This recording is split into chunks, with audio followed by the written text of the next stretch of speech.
شریعت میں ہے کہ سب سے بہترین مال وہ ہے جو انسان جس کے ذریعے اپنی عزت بچا لے، وہ سب سے بہترین مال ہے۔ وہ مال جس کے ذریعے سے انسان اپنی جان اور عزت بچا لے، وہ سب سے بہترین مال ہے۔ خیر الاموال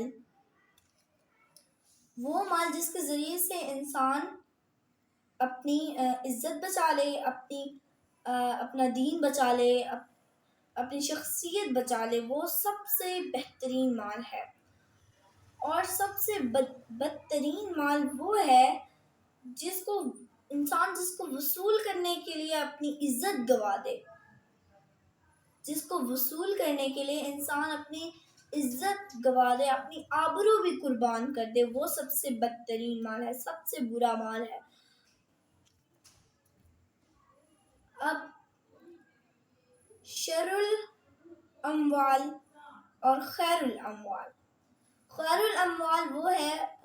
المال وہ ہے جو آپ کے کام آ گیا، جو آپ نے ذخیرہ کیا ہوا ہے، اسٹور کیا ہوا ہے، جس کی چوکیداری کر رہے ہو، جس کی کلی بنے ہوئے ہو، وہ ہے شر المال ہے۔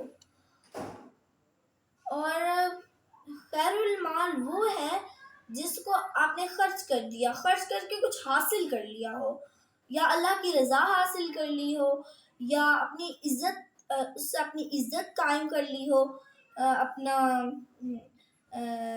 اس سے آپ نے اپنی شخصیت بچا لی ہو، وہ سب سے بہترین مال ہے جو کہ آپ کے اختیار میں ہے۔